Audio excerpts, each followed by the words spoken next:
L'Algérie avant l'arrivée des Français en 1830. Comment était ce territoire? Comment vivaient les populations? Qui dominait? Pourquoi la France a envahi ce pays? On va essayer de remettre un petit peu de vérité dans tout ça. Donc avant 1830, ce territoire était sous domination ottomane depuis plus de 300 ans, depuis l'arrivée des frères Barberousse en 1516 qui ont fondé la régence d'Alger au nom de l'Empire ottoman. Le pouvoir ottoman était organisé autour de trois grandes régences, Alger, Oran et Constantine. La vraie autorité ottomane était concentrée sur Alger. Tout le reste du territoire était surtout contrôlé par des tribus berbères, arabes et koulouglizes. Et dans la région d'Oran, on trouvait des descendants d'Espagnols, puisque Oran a été sous le contrôle de l'Espagne pendant 259 ans, jusqu'en 1792. Donc à l'arrivée des Français en 1830, il y avait encore sur place des familles espagnoles, souvent métissées aussi avec les populations locales. Il faut parler d'un point essentiel pour bien comprendre la situation du territoire à ce moment-là, c'est la piraterie et la traite esclavagiste, parce que ça a joué un rôle énorme sur l'équilibre de la région. Depuis le XVIe siècle, la régence d'Alger vivait essentiellement de ce qu'on appelait la course. En clair, une piraterie légale, organisée et totalement assumée par le pouvoir ottoman local. Donc ce n'était pas des pirates isolés, c'était un vrai système d'État. Ces corsaires qu'on appelait barbaresques capturaient des navires européens, rançonnaient les équipages, réduisaient en esclavage les prisonniers et ce commerce humain a duré pendant plus de 3 siècles. Donc on parle ici d'esclaves européens mais aussi d'esclaves noirs venus d'Afrique subsaharienne. Le port d'Alger était l'un des plus grands centres de traite d'esclaves de toute la Méditerranée. Certains historiens estiment qu'entre le XVIe et le XIXe siècle, plus d'1 million d'Européens ont été capturés par ces corsaires sans compter les esclaves africains. Quand la France arrive en 1830, la régence d'Alger est affaiblie, dépendant de la piraterie, en conflit permanent avec l'Europe.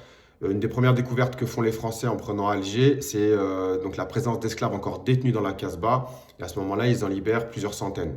C'est pas la motivation première de l'invasion française, mais c'est un fait historique.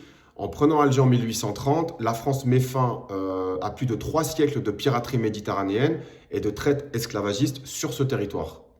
Maintenant, pourquoi la France débarque sur ce territoire en 1830? On entend tout et n'importe quoi. La vérité, elle tient sur 3 points essentiels. Économique, politique et un incident diplomatique qui s'appelle le coup de l'éventail. Le Dey d'Alger gifle le consul français avec un éventail. La France impose un blocus, la situation s'aggrave, dégénère, et à ce moment-là, Charles X, qui est très impopulaire sur Paris, voilà l'opportunité parfaite pour lancer une opération militaire facile et redorer son image et sa popularité. Maintenant qu'on a vu comment les Français arrivent en 1830, voyons ce qui se passe après, parce que c'est là que naît réellement ce qu'on appelle l'Algérie. Quand les Français prennent Alger aux Ottomans, le territoire n'a pas de frontières fixes ni d'unité politique. C'est une mosaïque de tribus, 3 régences séparées et aucune administration centrale. Donc les Français vont tout redessiner. D'abord, ils unifient les 3 régences en un seul territoire, puis en 1839, ils lui donnent un nom, Algérie, nom français inspiré d'Alger, qui vient lui-même du mot arabe Al-Jazair. Ensuite, ils redéfinissent les frontières, ils étendent le territoire vers le sud, ils prennent des zones sahariennes longtemps disputées entre tribus marocaines et tribus algériennes et établissent les frontières modernes qu'on connaît aujourd'hui.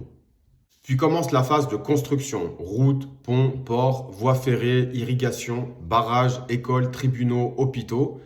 Les militaires français créent même de nouvelles villes comme Sidi Bel Abbès, qui devient par la suite le siège de la Légion étrangère. Et petit à petit, une nouvelle société se forme, des Français, des Italiens, des Maltais, des Espagnols, surtout des Espagnols, en réalité tellement d'Espagnols que dans les années 1880, Oran est la ville la plus espagnole au monde après Madrid. C'est-à-dire que dans certains quartiers, on parle beaucoup plus espagnol que français. Ce n'est pas du tout un hasard, l'Espagne à cette époque-là est en plein chaos, guerre civile, répression politique, pauvreté extrême, famine, service militaire obligatoire mis en place, très mal accepté par les populations.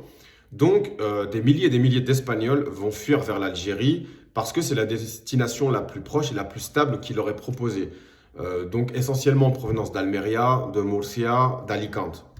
L'exode des Espagnols vers l'Algérie est tellement énorme que l'Espagne, au fil du temps, va tout faire pour limiter les départs vers l'Algérie à travers différentes lois qui vont rendre plus compliqué le départ vers l'Algérie. Donc avec l'obligation d'être inscrit sur des registres consulaires, d'être à jour de ses impôts, de ne pas avoir eu de problème avec la justice, d'avoir un permis de travail, etc. Donc elle va tout faire à travers ces lois pour limiter les départs vers l'Algérie. Tout simplement parce que beaucoup fuient la misère, mais beaucoup fuient aussi les dettes et les problèmes de justice. Et c'est là qu'intervient un tournant majeur en 1870, le décret de Crémieux. Le décret de Crémieux donne automatiquement la nationalité française aux Juifs d'Algérie, mais non aux musulmans. Donc les Européens sont citoyens, les Juifs deviennent citoyens, mais les musulmans sont sujets. Deux statuts, deux lois, deux justice. Et c'est en réalité là l'un des grands actes fondateurs du ressentiment qui nourrira par la suite le nationalisme algérien.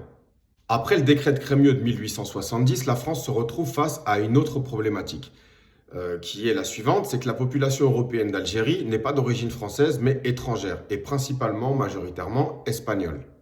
À cette époque-là, dans les années 1880, en réalité, l'immigration italienne et espagnole, donc surtout espagnole, était mal vue. Les Français demandaient plus une immigration allemande, suisse, parce qu'ils disaient qu'ils étaient plus dociles et plus respectueux des lois.